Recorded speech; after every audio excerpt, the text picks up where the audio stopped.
frente. Acho que agora elas foram lá para frente. Então, a gente vai começar a leitura do texto, o prefácio do livro O Mestre Ignorante, do Rancière. Opa. Então, é o prefácio da edição brasileira.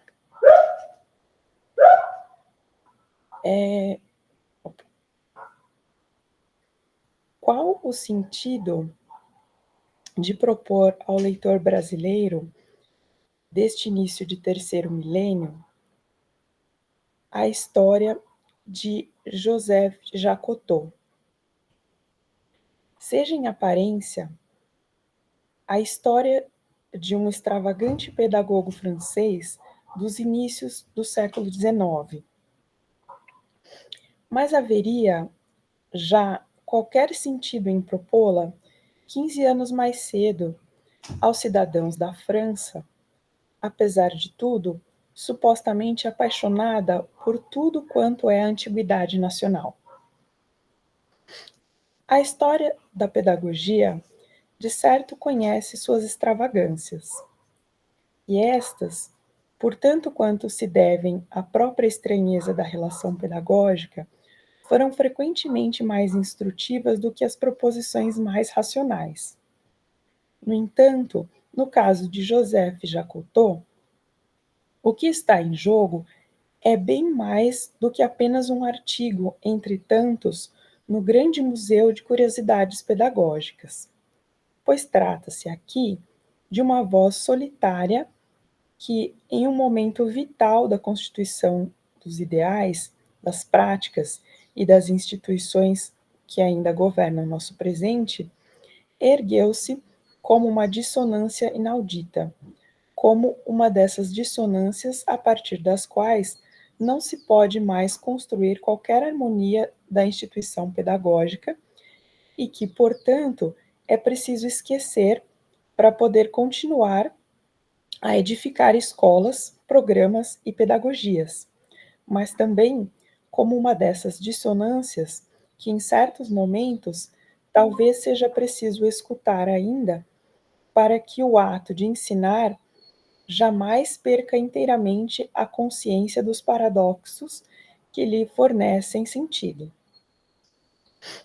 Revolucionário na França de 1789, exilado nos Países Baixos quando da restauração da monarquia, Joseph Jacotot foi levado a tomar a palavra no exato momento em que se instala toda uma lógica de pensamento que poderia ser assim resumida: acabar a revolução, no duplo sentido da palavra, por um termo em suas desordens, realizando a necessária transformação das instituições e mentalidades de que foi a encarnação antecipada e fantasmática. Passar da fase das febres igualitárias e das desordens revolucionárias à constituição de uma nova ordem de sociedades e governos que conciliasse o progresso, sem o qual as sociedades perdem o elan, e a ordem, sem a qual elas se precipitam de crise em crise. Quem pretende conciliar ordem e progresso encontra naturalmente seu modelo em uma instituição que simboliza sua união, a instituição pedagógica, lugar material e simbólico onde o exercício da autoridade e a submissão dos sujeitos não tem outro objetivo além da progressão destes sujeitos até o limite de suas capacidades, o conhecimento das matérias do programa para a maioria, a capacidade de se tornar mestre, por sua vez, para os melhores. Nesta perspectiva, o que deveria, portanto, arrematar a era das revoluções era a sociedade da ordem progressiva, a ordem idêntica à autoridade dos que sabem sobre os que ignoram, ordem votada a reduzir tanto quanto possível, a distância entre os primeiros e os segundos. Na França dos anos 1830, isso é, no país que havia feito a experiência mais radical da Revolução e que, assim, se acreditava chamada por excelência a completar esta revolução, por meio da instituição de uma ordem moderna razoável, a instrução tornava-se uma palavra de ordem central, governo da sociedade pelos cidadãos instruídos e formação das elites, mas também desenvolvimento de formas de instrução destinadas a fornecer aos homens do povo conhecimentos necessários e suficientes para que pudessem, a seu ritmo, superar a distância que os impedia de se integrarem pacificamente na ordem das sociedades fundadas sobre as luzes da ciência e do bom governo. Fazendo passar os conhecimentos que possui para o cérebro daqueles que os ignoram, segundo uma sábia progressão adaptada ao nível das inteligências limitadas, o mestre era, ao mesmo tempo, um paradigma filosófico e o agente prático da entrada do povo na sociedade e na ordem governamental modernas.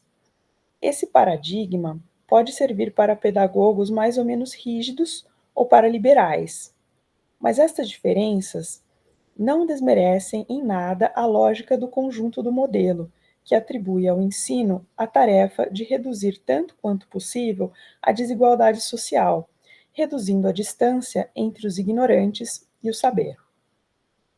Foi sobre esta questão, exatamente, que Jacques Cousteau fez escutar, para seu tempo e para o nosso, sua nota absolutamente dissonante. Ele preveniu: a distância que a escola e a sociedade pedagogizada pretendem reduzir é aquela de que vivem e não cessam de reproduzir. Quem estabelece a igualdade como objetivo a ser atingido a partir da situação de desigualdade, de fato a posterga até o infinito. A igualdade jamais vem após, como resultado a ser atingido. Ela deve sempre ser colocada antes. A própria desigualdade social já a supõe. Aquele que obedece a uma ordem deve, primeiramente, compreender a ordem dada e, em seguida, compreender que deve obedecê-la. Deve, portanto, ser já igual a seu mestre para submeter-se a ele. Não há ignorante que não saiba uma infinidade de coisas, e é sobre este saber, sobre esta capacidade em ato, que todo ensino deve se fundar. Instruir pode, portanto, significar duas coisas absolutamente opostas: confirmar uma incapacidade pelo próprio ato que pretende reduzi-la, ou, inversamente, forçar uma capacidade que se ignora ou se denega a se reconhecer e a desenvolver todas as consequências desse reconhecimento. O primeiro ato chama-se embrutecimento e o segundo, emancipação. No alvorecer da marcha triunfal do progresso para a instrução do povo, Jacotot fez ouvir esta declaração estarrecedora: esse progresso e essa instrução são a eternização da desigualdade. Os amigos da igualdade não têm que instruir o povo para aproximá-lo da igualdade. Eles têm que emancipar as inteligências, têm que obrigar a quem quer que seja a verificar a igualdade das inteligências. Não se trata de uma questão de método, no sentido de formas particulares de aprendizagem. Trata-se de uma questão propriamente filosófica. Saber se o ato mesmo de receber a palavra do mestre, a palavra do outro, é um testemunho de igualdade ou de desigualdade. É uma questão política. Saber se o sistema de ensino tem por pressuposto uma desigualdade a ser reduzida ou uma igualdade a ser verificada. Se por isto que o discurso de Jacotot é por isso que o discurso de Jacotot é o mais atual possível. Se acreditei dever fazê-lo ouvir ainda na França dos anos 80, é porque me pareceu que ele era o único que poderia libertar a reflexão sobre a escola do debate interminável entre duas grandes estratégias de redução das desigualdades. De um lado, a chegada ao poder do Partido Socialista havia inscrito na ordem do dia as proposições da sociologia progressista que a obra de Pierre Bourdieu, em particular, encarnava.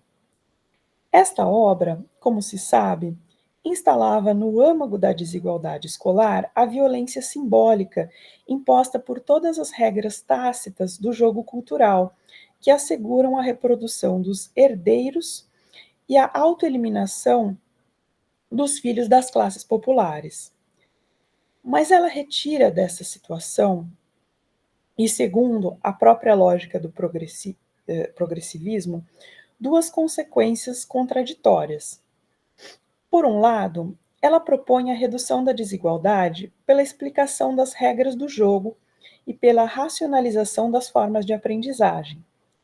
De outro, ela enuncia implicitamente a vanidade de qualquer reforma, fazendo dessa violência simbólica um processo que reproduz indefinidamente suas próprias condições de existência. Os reformistas governamentais não estão, porém, muito interessados nesta duplicidade própria a toda pedagogia progressista.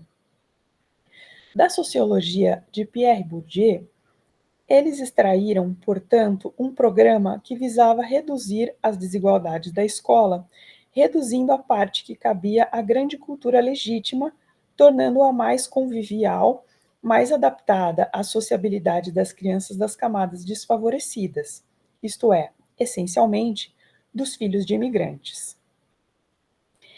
Este sociologismo restrito não fazia, infelizmente, senão afirmar melhor o pressuposto central do progressivismo, que determina que aquele que sabe se faça acessível aos desiguais, confirmando desta forma a desigualdade presente em nome da igualdade futura. Eis porque ele deveria rapidamente suscitar uma reação contrária. Na França, a ideologia dita republicana reagiu prontamente, denunciando esses métodos que, adaptados aos pobres, não podem ser jamais senão métodos de pobres e que começam por mergulhar os dominados na situação de que se tenta retirá-los. Para essa ideologia, o poder da igualdade residia, ao contrário, na universalidade de um saber igualmente distribuído a todos, sem considerações de origem social, em uma escola bem separada da sociedade. Entretanto, o saber não comporta por si só qualquer consequência igualitária. A lógica da escola republicana de promoção da igualdade pela distribuição do universal do saber faz-se sempre, ela própria, prisioneira do paradigma pedagógico que reconstitui indefinidamente a desigualdade que pretende suprimir. A pedagogia tradicional da transmissão neutra do saber, tanto quanto as pedagogias modernistas do saber adaptado ao estado da sociedade, mantém-se de um mesmo lado em relação à alternativa colocada por Jacotot. Todas as duas tomam a igualdade como objetivo, isto é, elas tomam a desigualdade como ponto de partida. As duas estão, sobretudo, presas no círculo da sociedade pedagogizada. Elas atribuem à escola o poder fantasmático de realizar a igualdade social, ou, ao menos, de reduzir a fratura social. Mas este fantasma repousa, ele próprio, sobre uma visão da sociedade em que a desigualdade é assimilada à situação das crianças com retardo. As sociedades do tempo de Jacotot confessavam a desigualdade e a divisão de classes. A instrução era, para elas, um meio de instituir algumas mediações entre o alto e o baixo. um meio de conceder aos pobres a possibilidade de melhorar individualmente sua condição e de dar a todos o sentimento de pertencer, cada um em seu lugar, a uma mesma comunidade. Nossas sociedades estão muito longe desta franqueza. Elas se representam como sociedades homogêneas, em que o ritmo vivo e comum da multiplicação das mercadorias e das trocas anulou as velhas divisões de classes e fez com que todos participassem das mesmas fruições e liberdades. Não mais proletários, apenas recém-chegados, que ainda não entraram no ritmo da modernidade, ou atrasados que, ao contrário, não souberam se adaptar às acelerações desse ritmo. A sociedade se representa, assim, como uma vasta escola que tem seus selvagens a civilizar e seus alunos em dificuldade a recuperar. Nestas condições, a instrução escolar é cada vez mais encarregada da tarefa fantasmática de superar a distância entre a igualdade de condições proclamada e a desigualdade existente, cada vez mais instada a reduzir as desigualdades tidas como residuais. Mas a tarefa última desse sobreinvestimento pedagógico é, finalmente, legitimar a visão oligárquica de uma sociedade-escola em que o governo não é mais do que a autoridade dos melhores da turma. A estes melhores da turma que nos governam é oferecida, então, mais uma vez, a antiga alternativa. Uns lhes pedem que se adaptem, através de uma boa pedagogia comunicativa, às inteligências modestas e aos problemas cotidianos dos menos dotados que somos. Outros lhes requerem, ao contrário, administrar, a partir da distância indispensável a qualquer boa progressão da classe, os interesses da comunidade. Era bem isto que Jacotot tinha em mente, a maneira pela qual a escola e a sociedade infinitamente se simbolizam uma à outra, reproduzindo assim indefinidamente o pressuposto desigualitário em sua própria denegação. Não que ele estivesse animado pela perspectiva de uma revolução social. Sua lição pessimista era, ao contrário, que o axioma igualitário não tem efeito sobre a ordem social, mesmo que, em última instância, a igualdade fundasse a desigualdade, ela não podia se atualizar senão individualmente na emancipação intelectual que deveria devolver a cada um a igualdade que a ordem social lhe havia recusado e lhe recusaria sempre por sua própria natureza. Mas esse pessimismo também tinha seu mérito. Ele marcava a natureza paradoxal da igualdade, ao mesmo tempo princípio último de toda a ordem social e governamental, excluída de seu funcionamento normal. Colocando a igualdade fora do alcance dos pedagogos do progresso, ele a colocava também fora do alcance das mediocridades liberais e dos debates superficiais entre aqueles que a fazem consistir em formas constitucionais e em hábitos da sociedade. A igualdade, ensinava Jacotot, não é nem formal nem real. Ela não consiste nem no ensino uniforme de crianças da República, nem na disponibilidade dos produtos de baixo preço nas estantes de supermercados. A igualdade é fundamental e ausente. Ela é atual e intempestiva, sempre dependendo da iniciativa de indivíduos e grupos que, contra o curso natural das coisas, assumem o risco de verificá-la, de inventar as formas, individuais ou coletivas, de sua verificação. Essa lição, ela também é mais do que nunca atual. Jacques Rancière, maio de 2002. Então, esse foi o prefácio à edição brasileira. A gente vai iniciar, então, o capítulo 1, intitulado Uma Aventura Intelectual. No ano de 1818, Joseph Jacotot, leitor de literatura francesa na Universidade de Louvain, viveu uma aventura intelectual.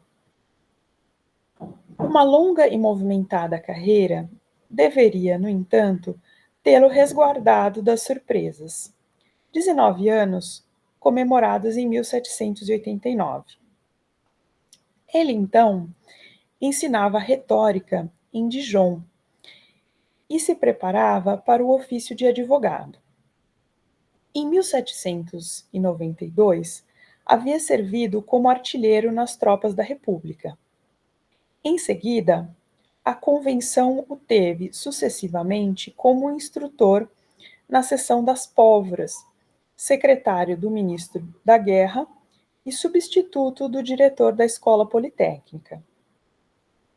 De retorno a Dijon, ele havia ensinado análise, ideologia e línguas antigas, matemáticas puras e transcendentes e direito. Em março de 1815, a estima de seus compatriotas o havia tornado, à sua revelia, deputado. A volta dos Bourbons o conduzira ao exílio, onde obtivera da liberdade do rei dos Países Baixos o posto de professor em meio período. Joseph Jacotot conhecia as leis da hospitalidade e contava passar, em Louvain, dias tranquilos. Mas o acaso decidiu outra coisa. Com efeito, as lições do modesto leitor acorreram rapidamente os estudantes. Entre aqueles que se dispuseram a delas beneficiar-se, um bom número ignorava o francês. Joseph Jacotot, por sua vez, ignorava totalmente o holandês. Não existia, portanto, língua na qual pudesse instruí-los naquilo que lhe solicitavam. Apesar disso, ele quis responder às suas expectativas. Para tanto, era preciso estabelecer entre eles o laço mínimo de uma coisa comum. Ora, publicara-se em Bruxelas, naquela época, uma edição bilíngue do Telêmaco. Estava encontrada a coisa comum, e dessa forma, Telêmaco entrou na vida de Joseph Jacotot. Por meio de um intérprete, ele indicou a obra aos estudantes e lhes solicitou que aprendessem, amparados pela tradução, o texto francês. Quando eles haviam atingido a metade do livro primeiro, mandou dizer-lhes que repetissem sem parar o que haviam aprendido, e quanto ao resto, que se contentassem em lê-lo para poder narrá-lo. Era uma solução de improviso, mas também, em pequena escala, uma experiência filosófica, no gosto daquelas tão apreciadas no século das luzes. E Joseph Jacotot, em 1818, permanecia um homem do século passado. No entanto, a experiência superou suas expectativas. Ele solicitara aos estudantes assim preparados que escrevessem em francês o que pensavam de tudo quanto haviam lido. Ele estava esperando por terríveis barbarismos, ou mesmo por uma impotência absoluta. Como, de fato, poderiam todos esses jovens privados de explicações compreender e resolver dificuldades de uma língua nova para eles? De toda forma, era preciso verificar até onde esse novo caminho, aberto por acaso, os havia conduzido e quais os resultados desse empirismo desesperado. Mas qual não foi a sua surpresa quando descobriu que seus alunos, abandonados a si mesmos, se haviam saído tão bem dessa difícil situação quanto fariam muitos franceses. Não seria, pois, preciso mais do que querer para poder? Todos os homens seriam, pois, virtualmente capazes de compreender o que os outros haviam feito e compreendido? Tal foi a revolução que essa experiência do acaso provocou em seu espírito. Até ali, Ele havia acreditado no que acreditam todos os professores conscienciosos, que a grande tarefa do mestre é transmitir seus conhecimentos aos alunos para elevá-los gradativamente à sua própria ciência. Como eles, sabia que não se tratava de entupir os alunos de conhecimentos, fazendo-os repetir como papagaios, mas também que é preciso evitar esses caminhos do acaso, onde se perdem os espíritos ainda incapazes de distinguir o essencial do acessório e o princípio da consequência. Em suma, o ato essencial do mestre era explicar, destacar os elementos simples dos conhecimentos e harmonizar sua simplicidade de princípio com a simplicidade de fato, que caracteriza os espíritos jovens e ignorantes. Ensinar era, em um mesmo movimento, transmitir conhecimentos e formar os espíritos, levando-os, segundo uma progressão ordenada, do simples ao complexo. Assim progredia o aluno na apropriação racional do saber e na formação do julgamento e do gosto, até onde sua destinação social requeria, preparando-se para dar à sua educação uso compatível com essa destinação: ensinar, advogar ou governar para as elites, conceber, desenhar ou fabricar instrumentos e máquinas para as novas vanguardas que se buscavam, agora, arrancar da elite do povo.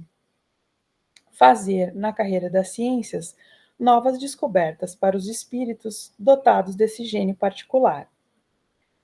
Sem dúvida, o procedimento desses homens de ciência divergia sensivelmente da ordem razoada dos pedagogos, mas não se extraía daí qualquer argumento contra essa ordem. Ao contrário, é preciso haver adquirido inicialmente uma formação sólida e metódica para dar vazão às singularidades do gênio. Termo em latim post hoc, ergo propter hoc. Assim, raciocinam todos os professores conscienciosos. Assim havia raciocinado e agido Joseph Jacotot, em 30 anos de ofício. Porém, eis que um grão de areia vinha fortuitamente se introduzir na engrenagem. Ele não havia dado a seus alunos nenhuma explicação sobre os primeiros elementos da língua. Ele não lhes havia explicado a ortografia e as conjugações. Sozinhos, eles haviam buscado as palavras francesas correspondentes àquelas que conheciam e as razões de suas desinências. Sozinhos, eles haviam aprendido a combiná-las para fazer, por sua vez, frases francesas. Frases cuja ortografia e gramática tornavam-se cada vez mais exatas à medida em que avançavam na leitura do livro, mas, sobretudo, frases de escritores e não de iniciantes. Seriam, pois, supérfluas as explicações do mestre? Ou, se não o eram, para que e para quem teriam, então, utilidade? Início do segundo item, o subtítulo A Ordem Explicadora. Uma súbita iluminação tornou, assim, brutalmente nítida, no espírito de Joseph Jacotot, essa cega evidência de todo o sistema de ensino, a necessidade de explicações. No entanto, o que haveria de mais seguro do que essa evidência? Ninguém nunca sabe, de fato, o que compreendeu. E para que compreenda, é preciso que alguém lhe tenha dado uma explicação, que a palavra do mestre tenha rompido o mutismo da matéria ensinada. Essa lógica não deixa, entretanto, de comportar certa obscuridade. Eis, por exemplo, um livro entre as mãos do aluno. Esse livro é composto de um conjunto de raciocínios destinados a fazer o aluno compreender uma matéria. Mas eis que, agora, o mestre toma a palavra para explicar o livro. Ele faz um conjunto de raciocínios para explicar o conjunto de raciocínios em que o livro se constitui. Mas por que teria o livro necessidade de tal assistência? Ao invés de pagar um explicador, o pai de família não poderia simplesmente dar o livro a seu filho? Não poderia este compreender diretamente os raciocínios do livro? E caso não o fizesse, por que então compreenderia melhor os raciocínios que lhe explicarão aquilo que não compreendeu? Teriam esses últimos uma natureza diferente? E não seria necessário, nesse caso, explicar ainda a forma de compreendê-los? A lógica da explicação comporta, assim, o princípio de uma regressão ao infinito. A reduplicação das razões não tem jamais razão de se deter. O que detém a regressão e concede ao sistema seu fundamento é simplesmente que o explicador é o único juiz do ponto em que a explicação está, ela própria, explicada. Ele é o único juiz dessa questão, em si mesma vertiginosa. Teria o aluno compreendido os raciocínios que lhe ensinam a compreender os raciocínios? É aí que o mestre supera o pai de família. Como poderia esse último assegurar-se de que seu filho compreendeu os raciocínios do livro? O que falta ao pai de família, o que sempre faltará ao trio que forma com a criança e o livro, é essa arte singular do explicador, a arte da distância. O segredo do mestre é saber reconhecer a distância entre a matéria ensinada e o sujeito a instruir. A distância também entre aprender e compreender. O explicador é aquele que impõe e abole a distância, que a desdobra e a reabsorve no seio de sua palavra. Esse status privilegiado da palavra não suprime a regressão ao infinito, senão para instituir uma hierarquia paradoxal. Na ordem do explicador, com efeito, é preciso uma explicação oral para explicar a explicação escrita. Isso supõe que os raciocínios são mais claros, imprimem-se melhor no espírito do aluno, quando veiculados pela palavra do mestre, que se dissipa no instante, do que no livro, onde estão inscritas para sempre em caracteres indeléveis. Como entender esse privilégio paradoxal da palavra sobre a escrita, do ouvido sobre a vista? Que relação existiria, pois, entre o poder da palavra e o do mestre? Mas, a esse paradoxo, logo segue-se outro. As palavras que a criança aprende melhor, aquelas em cujo sentido ela penetra mais facilmente, de que se apropria melhor para seu próprio uso, são as que aprende sem mestre explicador, antes de qualquer mestre explicador. No rendimento desigual das diversas aprendizagens intelectuais, o que todos os filhos dos homens aprendem melhor é o que nenhum mestre lhes pode explicar: a língua materna. Fala-se a eles e fala-se em torno deles. Eles escutam e retêm, imitam e repetem, erram e se corrigem, acertam por acaso e recomeçam por método, e, em idade muito tenra, para que os explicadores possam realizar sua instrução, são capazes, quase todos, qualquer que seja seu sexo, condição social e cor de pele, de compreender e de falar a língua de seus pais. Então, essa criança que aprendeu a falar por sua própria inteligência e por intermédio de mestres que não lhe explicam a língua, começa a sua instrução propriamente dita. Tudo se passa agora como se ela não mais pudesse aprender com o recurso da inteligência que lhe serviu até aqui, como se a relação autônoma entre a aprendizagem e a verificação lhe fosse, a partir daí, estrangeira. Entre uma e outra, uma opacidade agora se estabeleceu. Trata-se de compreender, e essa simples palavra recobre tudo com um véu. Compreender é o que a criança não pode fazer sem as explicações fornecidas, em certa ordem progressiva, por um mestre. mais tarde, por tantos mestres quanto forem as matérias a compreender. A isso se toma a estranha circunstância de que as explicações, depois que se iniciou a era do progresso, não cessam de se aperfeiçoar para melhor explicar, melhor fazer compreender, melhor ensinar a aprender, sem que jamais se possa verificar um aperfeiçoamento correspondente na dita compreensão.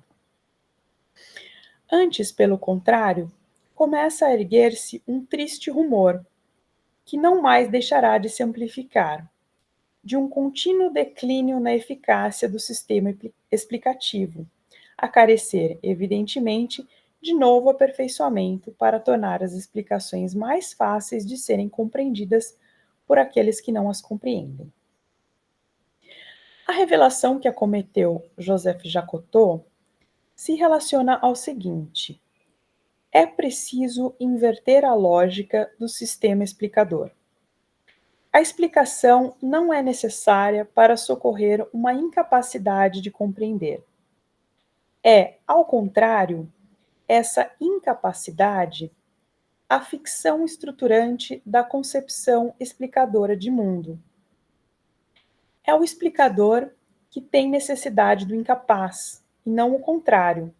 É ele que constitui o incapaz como tal. Explicar alguma coisa a alguém é, antes de mais nada, demonstrar-lhe que não pode compreendê-la por si só. Antes de ser o ato do pedagogo, a explicação é o mito da pedagogia, a parábola de um mundo dividido em espíritos sábios e espíritos ignorantes, espíritos maduros e imaturos, capazes e incapazes, inteligentes e bobos. O procedimento próprio do explicador consiste nesse duplo gesto inaugural. Por um lado, ele decreta o começo absoluto. Somente agora tem início o ato de aprender. Por outro lado, ele cobre todas as coisas a serem aprendidas desse véu de ignorância que ele próprio se encarrega de retirar. Até ele, o pequeno homem tateou às cegas, num esforço de adivinhação. Agora ele vai aprender. Ele escutava palavras e as repetia. Trata-se agora de ler, e ele não escutará as palavras se não escutar as sílabas, e as sílabas se não escuta as letras, que ninguém poderia fazê-los escutar, nem o livro, nem seus pais, somente a palavra do mestre. O mito pedagógico, dizíamos, divide o mundo em dois. Mas deve-se dizer, mais precisamente, que ele divide a inteligência em duas. Há, segundo ele, uma inteligência inferior e uma inteligência superior. A primeira registra as percepções ao acaso, retém, interpreta e repete empiricamente no estreito círculo dos hábitos e das necessidades. É a inteligência da criancinha e do homem do povo. A segunda conhece as coisas por suas razões, procede por método, do simples ao complexo, da parte ao todo. É ela que permite ao mestre transmitir seus conhecimentos, adaptando-os às capacidades intelectuais do aluno e verificar se o aluno entendeu o que acabou de aprender. Tal é o princípio da explicação. Tal será, a partir daí, para Jacotot, o princípio do embrutecimento. Entendamo-lo bem e, para isso, afastemos as imagens feitas. O embrutecedor não é o velho mestre obtuso que entope a cabeça de seus alunos de conhecimentos indigestos, nem o ser maléfico que pratica a dupla verdade para assegurar seu poder e a ordem social. Ao contrário, é exatamente por ser culto, esclarecido e de boa fé que ele é mais eficaz. Mais ele é culto, mais se mostra evidente a ele a distância que vai de seu saber à ignorância dos ignorantes. Mais ele é esclarecido, e lhe parece óbvia a diferença que há entre tatear as escuras e buscar com método, mas ele se aplicará em substituir pelo espírito a letra, pela clareza das explicações, a autoridade do livro. Antes de qualquer coisa, dir-se-á, é preciso que o aluno compreenda e, para isso, que a ele se forneçam explicações cada vez melhores. Tal é a preocupação do pedagogo esclarecido. A criança está compreendendo? Ela não compreende? Encontrarei maneiras novas de explicar-lhe, mais rigorosas em seu princípio, mais atrativas em sua forma, e verificarei que ele compreendeu. Nobre preocupação. Infelizmente, é essa pequena palavra, exatamente essa palavra de ordem dos esclarecidos, compreender, a causadora de todo o mal. É ela que interrompe o movimento da razão, destrói sua confiança em si, expulsa-a de sua via própria, ao quebrar em dois o mundo da inteligência, ao instaurar a ruptura entre o animal que tateia e o pequeno cavalheiro instruído, entre o senso comum e a ciência. A partir do momento em que se pronuncia essa palavra de ordem da dualidade, todo aperfeiçoamento na maneira de fazer compreender. Essa grande preocupação dos metodistas e dos progressistas se torna um progresso no embrutecimento. A criança que balbucia sob a ameaça das pancadas obedece à férula, eis tudo. Ela aplicará sua inteligência em outra coisa. Aquele, contudo, que foi explicado, investirá sua inteligência em um trabalho do luto. Compreender significa, para ele, compreender que nada compreenderá, a menos que lhe expliquem. Não é mais a férula que ele se submete, mas a hierarquia do mundo das inteligências. Quanto ao resto, ele permanece tão tranquilo quanto o outro. Se a solução do problema é muito difícil de buscar, ele terá a inteligência de arregalar os olhos. O mestre é vigilante e paciente. Ele notará quando a criança já não estiver entendendo e a recolocará no bom caminho por meio de uma reexplicação. Assim, a criança adquire uma nova inteligência, a das explicações do mestre. Mais tarde, ela poderá, por sua vez, converter-se em um explicador. Ela possui os meios. Ela, no entanto, os aperfeiçoará. Ela será um homem do progresso. Segundo o subitem, o título O acaso e a vontade. É assim que corre o mundo dos explicadores explicados. E como correria também para o professor Jacotot se o acaso não o houvesse colocado em presença de um fato. E Joseph Jacotot pensava que todo o raciocínio deve partir dos fatos e ceder diante deles. Porém, não concluamos com isso que se tratava de um materialista.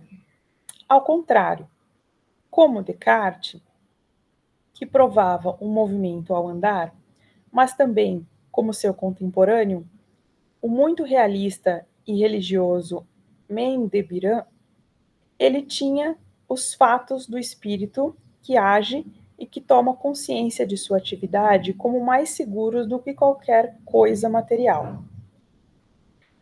E era bem disso que se tratava. O fato era que alguns estudantes se ensinaram a falar e a escrever em francês sem o socorro de suas explicações. Ele nada havia transmitido de sua ciência, nada explicado quanto aos radicais e as flexões da língua francesa.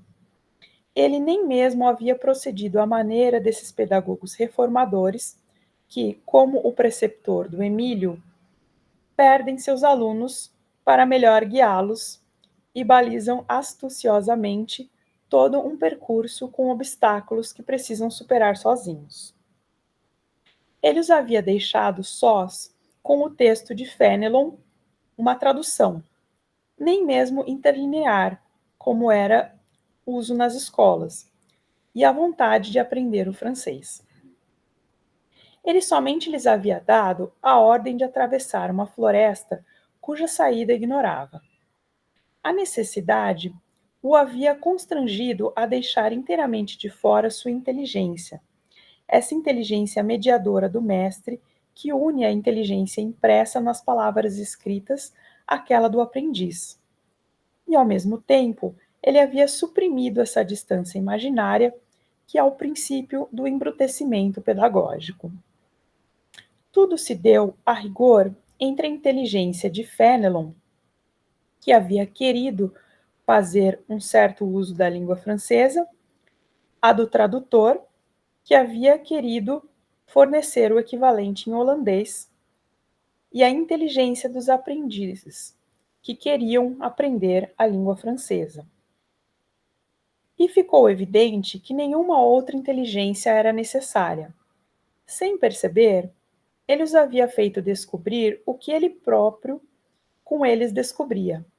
Todas as frases, e por seguinte, todas as inteligências que as produzem, são de mesma natureza.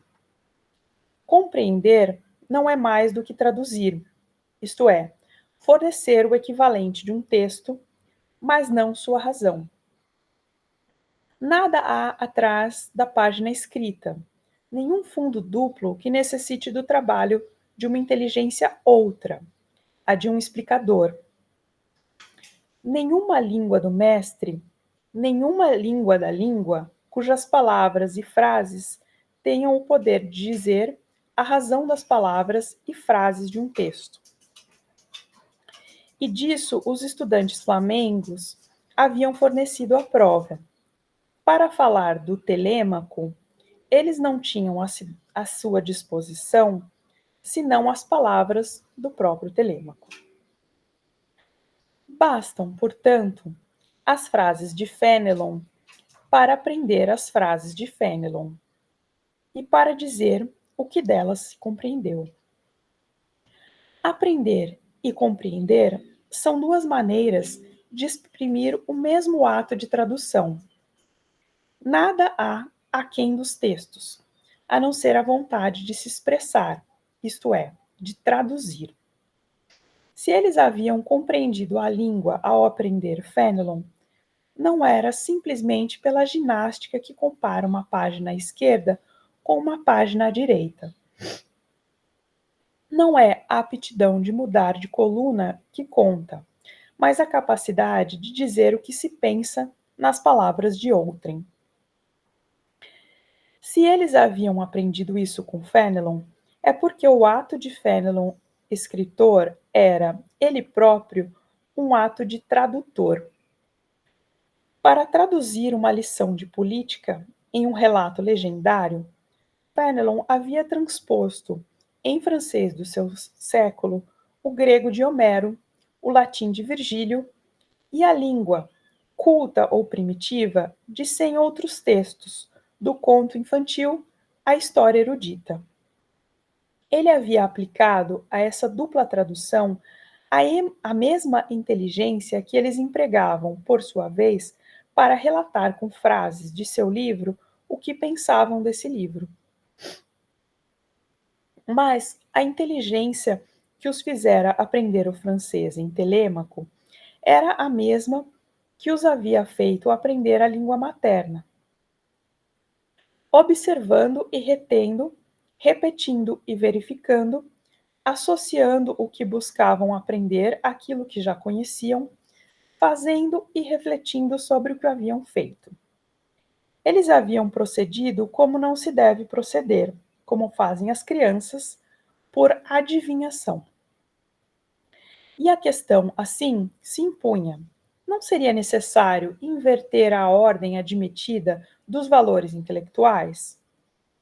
Não seria esse método maldito da adivinhação o verdadeiro movimento da inteligência humana que toma posse de seu próprio poder? E sua proscrição não marcaria, na verdade, a vontade de dividir em dois mundos o mundo da inteligência? Os metodistas opõem o método mal, do acaso, ao caminho da razão. Mas eles se dão antecipadamente aquilo que querem provar. Eles supõem um pequeno animal que, se chocando com as coisas, explora um mundo que ainda não é capaz de ver, mas que essas coisas precisamente lhe ensinarão a discernir. Mas o filhote de homem é, antes de qualquer coisa, um ser de palavra. A criança que repete as palavras aprendidas e o estudante flamengo, perdido em seu telêmaco, não se guiam pelo acaso. Todo o seu esforço, toda a sua exploração é tensionada pelo seguinte: uma palavra humana lhes foi dirigida, a qual querem reconhecer e a qual querem responder, não na qualidade de alunos ou de sábios, mas na condição de homens. Como se responde a alguém que vos fala, e não a quem vos examina, sob o signo da igualdade. O fato estava lá. Eles haviam aprendido sozinhos e sem mestre explicador. Ora, o que se dá uma vez é sempre possível. De resto, essa descoberta deveria ser responsável por uma reviravolta nos princípios do professor Jacotot. Mas o homem Jacotot estava mais preparado para reconhecer a variedade daquilo que se pode esperar de um homem. Seu pai havia sido açougueiro antes de cuidar das contas de seu avô, o carpinteiro que havia enviado seu neto ao colégio. Ele próprio era professor de retórica quando escutou ecoar o apelo às urnas em 1790, às armas em 1792. Desculpa. O voto de seus companheiros o havia feito capitão de artilharia, e ele se distinguira como um notável artilheiro. Em 1793, na seção das pólvoras, esse latinista havia se tornado instrutor de química para a formação acelerada dos operários que seriam enviados para aplicar em todos os cantos do território as descobertas de Fourcroy.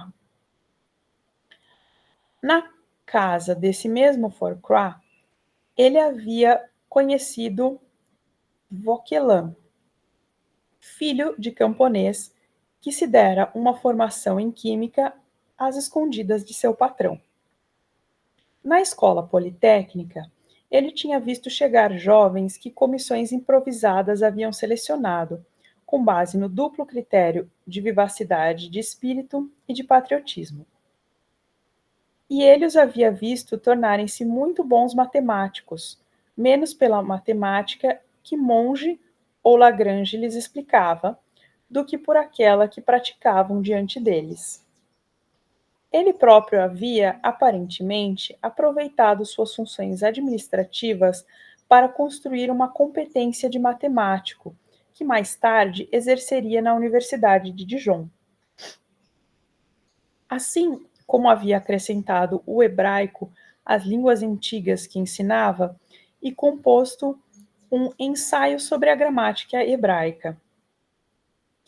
Ele pensava: só Deus sabe a razão que essa língua tinha futuro.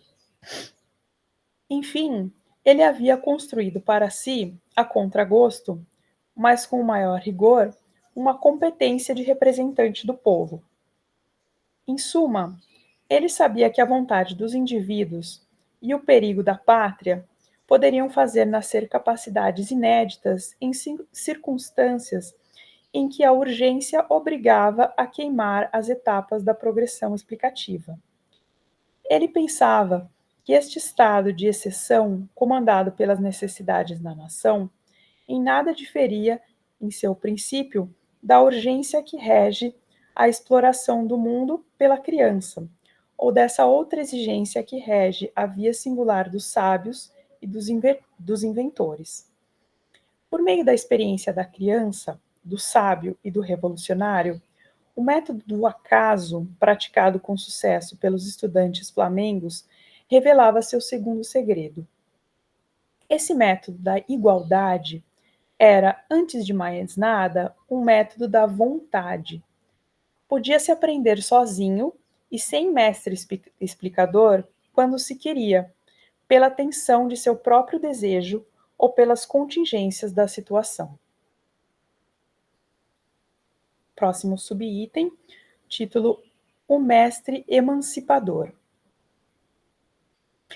Essas contingências haviam tomado, na circunstância, a forma de recomendação feita por Jacotot. Disso advinha uma consequência capital, não mais para os alunos, mas para o mestre. Eles haviam aprendido sem mestre explicador, mas não sem mestre. Antes não sabiam, e agora sim. Logo, Jacotot havia lhes ensinado algo. No entanto, ele nada lhes havia comunicado de sua ciência. Não era, portanto, a ciência do mestre que os alunos aprendiam. Ele havia sido mestre por força da ordem que mergulhara os alunos no círculo de onde eles podiam sair sozinhos, quando retirava sua inteligência para deixar a deles entregues àquela do livro. Assim se haviam dissociado as duas funções que a prática do mestre explicador vai religar, a do sábio e a do mestre. Assim se haviam igualmente separado, liberadas uma da outra, as duas faculdades que estão em jogo no ato de aprender, a inteligência e a vontade. Entre o mestre e o aluno se estabelecera uma relação de vontade a vontade, relação de dominação do mestre, que tivera por consequência uma relação inteiramente livre da inteligência do aluno com aquela do livro. Inteligência do livro que era também a coisa comum, o laço igualitário entre o mestre e o aluno. Esse dispositivo permitia destrinchar as categorias misturadas do ato pedagógico e definir exatamente o embrutecimento explicador. Há embrutecimento quando uma inteligência é subordinada a outra inteligência. O homem, e a criança em particular, pode ter necessidade de um mestre quando sua vontade não é suficientemente forte para colocá-la e mantê-la em seu caminho. Mas a sujeição é puramente de vontade a vontade. Ela se torna embrutecedora quando liga uma inteligência a uma outra inteligência. No ato de ensinar e de aprender, há duas vontades e duas inteligências.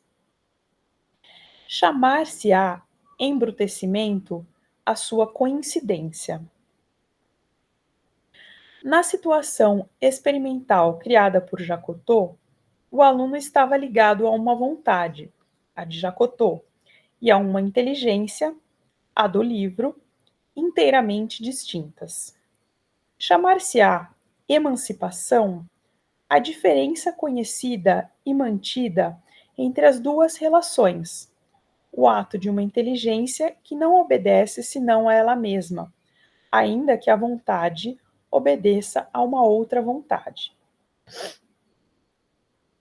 Essa experiência pedagógica abria, assim, uma ruptura com a lógica de todas as pedagogias.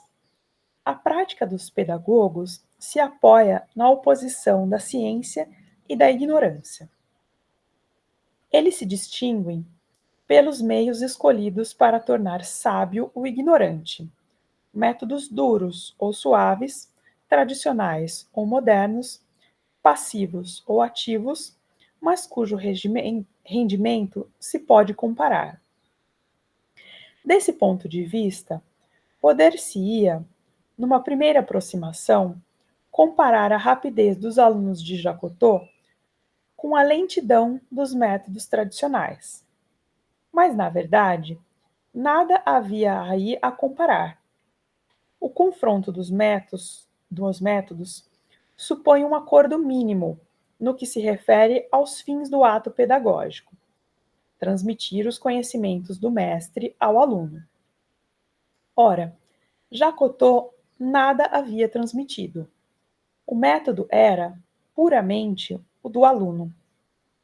E aprender mais ou menos rapidamente o francês é em si mesmo uma coisa de pouca consequência. A comparação não mais se estabelecia entre métodos, mas entre dois usos da inteligência e entre duas concepções da ordem intelectual. A via rápida não era a melhor pedagogia. Ela era uma outra via, a da liberdade. Via que Jacotot havia experimentado nos exércitos do ano segundo, na fabricação das pólvoras ou na instalação da escola politécnica. A via da liberdade, respondendo à urgência do perigo, mas também a confiança na capacidade intelectual de cada ser humano. Por detrás da relação pedagógica estabelecida entre a ignorância e a ciência, seria preciso reconhecer a relação filosófica muito mais fundamental entre o embrutecimento e a emancipação. Havia, assim, não dois, mas 4 termos em jogo. O ato de aprender podia ser reproduzido segundo 4 determinações diversamente combinadas, por um mestre emancipador ou por um mestre embrutecedor, por um mestre sábio ou por um mestre ignorante. A última proposição era a mais dura de suportar. Passa ainda a ideia de que um sábio deve se dispensar de toda a explicação sobre sua ciência. Mas como admitir que um ignorante possa ser causa de ciência para um outro ignorante? A própria experiência de Jacotot era ambígua no que se refere à sua condição de professor de francês. Mas já que ela havia, ao menos, mostrado que não era o saber do mestre que ensinava ao aluno, nada o impedia de ensinar outra coisa além de seu próprio saber. Ensinar o que ignorava. Joseph Jacotot dedicou-se, então, a variar as experiências, a repetir, de propósito, o que o acaso havia uma vez produzido. Ele se pôs, assim, a ensinar 2 matérias em que sua incompetência era patente: a pintura e o piano. Os estudantes de direito queriam ainda que lhe fosse atribuída uma cátedra que estava livre em sua faculdade. Mas a Universidade de Louvain já se inquietava demais em sua relação a esse leitor extravagante, por quem os alunos desertavam dos cursos magistrais para espremer-se à noite em uma sala muito pequena e apenas iluminada por 2 velas e ouvi-lo dizer: "É preciso que eu lhes ensine que nada tenho a ensinar-lhes." De modo que a autoridade consultada respondeu não reconhecer nele títulos que o habilitassem para tal ensino. Mas à época, ele se ocupava precisamente de experimentar a distância entre o título e o ato. Ao invés, pois, de fazer em francês um curso de direito, ele ensinou os estudantes a pleitear em holandês. Eles fizeram muito bem, mas ele continuava a ignorar o holandês. Início do próximo item, título: O Círculo da Potência. A experiência pareceu suficiente a Jacotot para esclarecê-lo. Pode-se ensinar o que se ignora, desde que se emancipe o aluno, isto é, que se force o aluno a usar sua própria inteligência. Mestre é aquele que encerra uma inteligência em um círculo arbitrário do qual não poderá sair se não se tornar útil a si mesmo.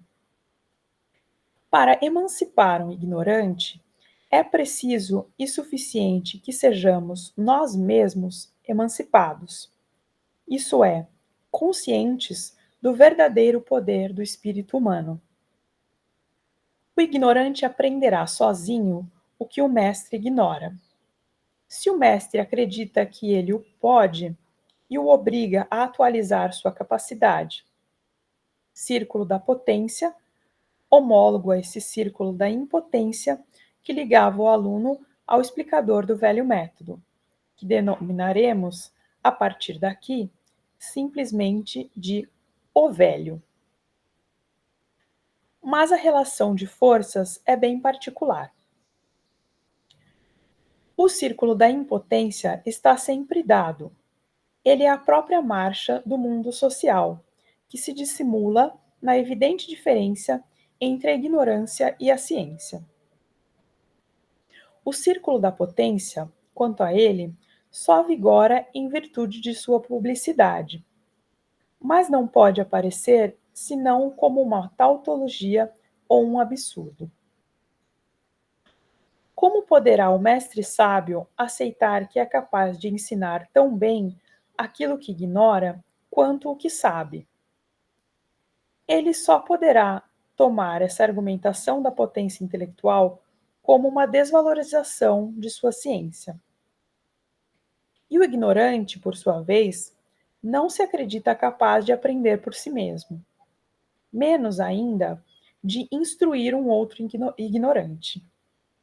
Os excluídos do mundo da inteligência subscrevem, eles próprios, o veredito de sua exclusão.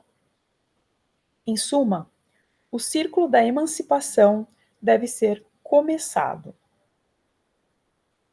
Aí está o paradoxo, pois, refletindo bem, o método que ele propõe é o mais velho de todos e não para de ser ratificado todos os dias em todas as circunstâncias em que o indivíduo tem necessidade de se apropriar de um conhecimento que não tem como fazer que lhe seja explicado. Não há homem sobre a terra que não tenha aprendido alguma coisa por si mesmo e sem mestre explicador.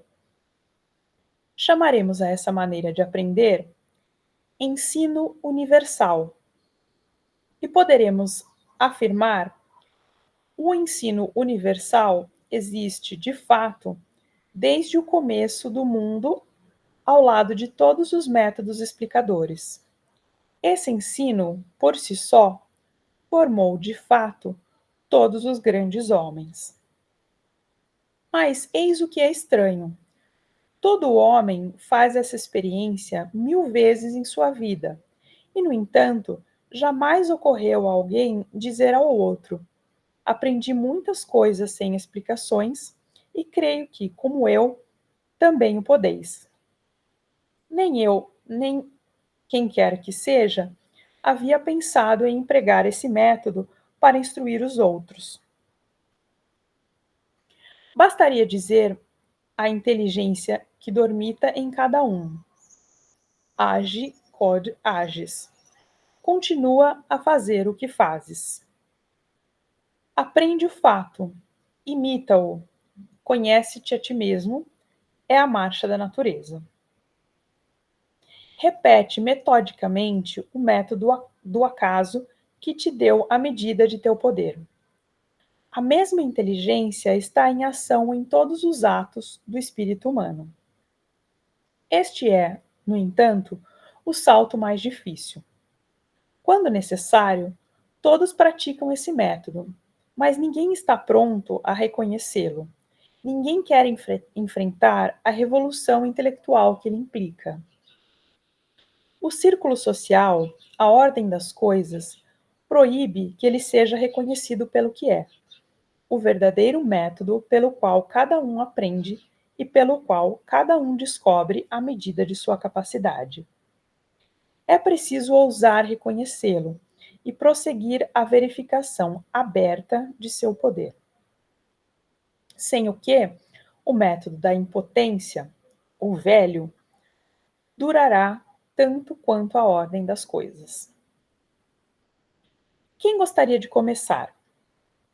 Havia, à época, muitos tipos de homens de boa vontade que se preocupavam com a instrução do povo, Homens da ordem queriam levar o povo a se colocar acima de seus apetites brutais.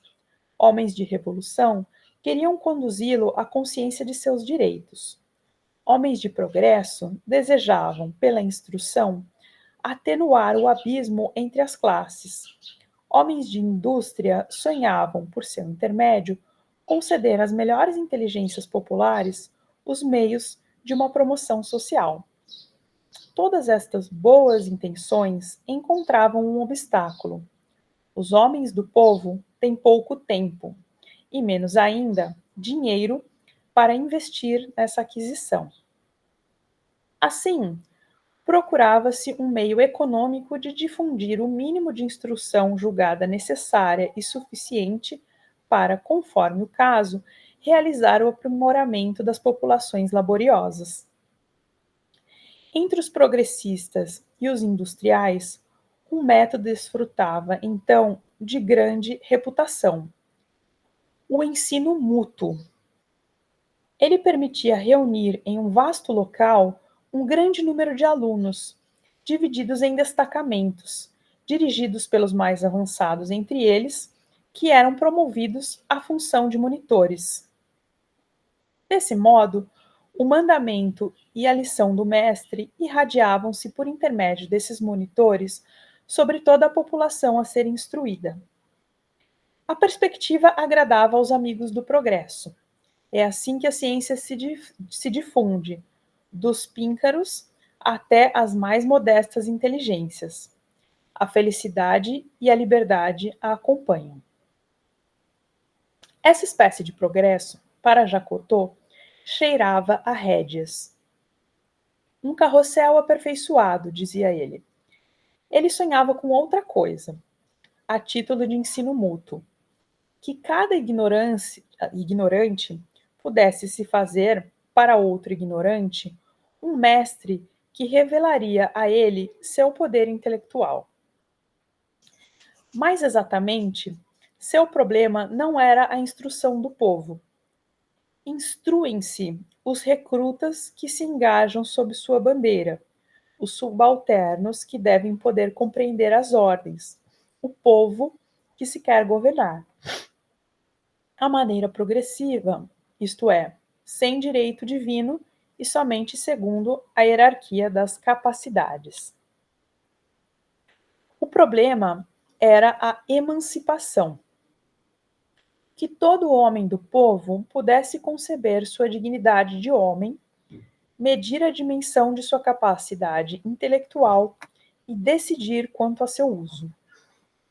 Os amigos da instrução asseguravam que era essa a condição de uma verdadeira liberdade. Em seguida, reconheciam dever ao povo essa instrução e estavam prontos a brigar entre si para fixar aquela que lhe deveria ser concedida. Jacotot não via que liberdade podia resultar para o povo dos deveres de seus instrutores. Ele pressentia, ao contrário, que estava em jogo uma nova forma de embrutecimento. Quem ensina sem emancipar, embrutece. E quem emancipa não tem que se preocupar com aquilo que o emancipado deve aprender. Ele aprenderá o que quiser, nada talvez. Ele saberá que pode aprender porque a inteligência está em ação em todas as produções humanas, que um homem sempre pode compreender a palavra de um outro homem. O impressor de Jacotot tinha um filho que era débil mental. Todos se preocupavam por não poder fazer nada a respeito. Jacotot lhe ensinou o hebraico e a criança tornou-se um excelente litógrafo. A língua, é evidente, jamais lhe serviu para nada, a não ser para saber o que as inteligências mais bem dotadas e mais instruídas ainda ignoravam, e não se tratava do hebraico. As coisas estavam, portanto, muito claras. Não se tratava aí de um método para instruir o povo, mas da graça a ser anunciada aos pobres. Eles podiam tudo o que pode um homem. Bastava anunciar. Jacotô decidiu consagrar-se a isso. Ele proclamou que se pode ensinar o que se ignora e que um pai de família pobre e ignorante é capaz, se emancipado, de fazer a educação de seus filhos sem recorrer a qualquer explicador. E indicou o meio de se realizar esse ensino universal: aprender qualquer coisa e a isso relacionar todo o resto, segundo o princípio de que todos os homens têm igual inteligência. Houve comoção em Louvain, em Bruxelas e em Haia. Tomou-se carruagem em Paris e Lyon. Da Inglaterra e da Prússia se veio escutar a boa nova, que depois foi levada a São Petersburgo e a Nova Orleans. A novidade chegou até o Rio de Janeiro. Durante alguns anos, a polêmica instalou-se e a República do Saber tremeu em suas bases. E tudo isso porque um homem de espírito, um sábio renomado e um pai de família virtuoso havia enlouquecido por não saber o holandês. O final aí do primeiro capítulo do Mestre Ignorante. Então esse é o, é o texto aí do Rancière, né? Que a gente vai discutir na próxima aula. Lembrando as palavras, né, lá que a gente vai conversar, né, que é a emancipação, né, o embrutecimento, esse ensino universal, né, que ele fala, e agora eu esqueci a outra, pera. Era a emancipação, o ensino universal, o embrutecimento.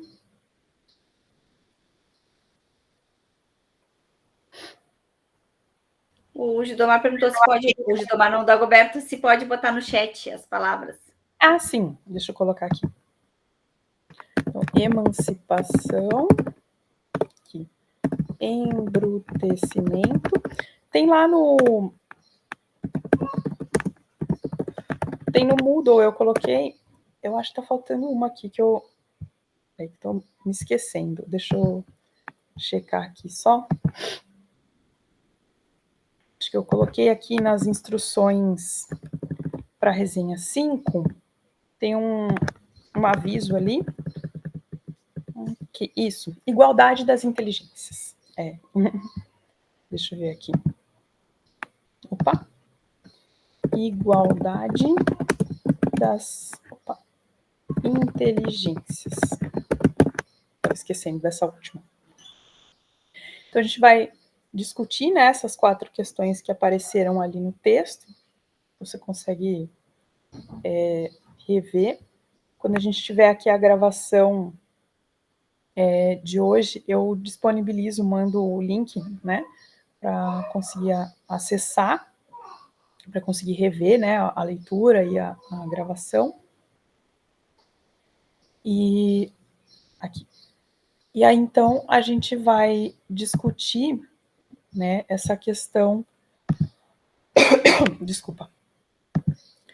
Depois da resenha, né, a gente vai discutir justamente essa questão da emancipação e do embrutecimento em relação à educação, né, e a gente vai falar um pouco também sobre educação de crianças e de adultos, né, e a diferença entre educação e ensino também, que são uns termos aí para a gente discutir na aula, né.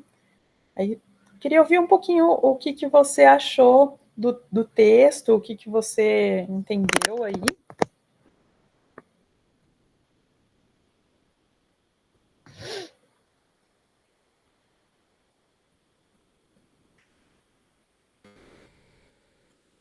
Ah, desculpa, não abri o meu, não tinha aberto o meu microfone.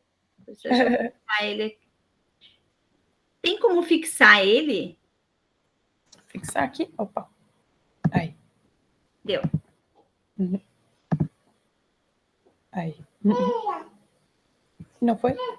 Na Europa, na França, aí na história muito antiga das crianças na escola, como que elas foram progredindo da história. Aí como que o professor explicava, eu achei bem legal. Legal. É a história do ensino sem explicação, né? Só o livro e o aluno. Bem. E eles procuravam saber a resposta. Legal.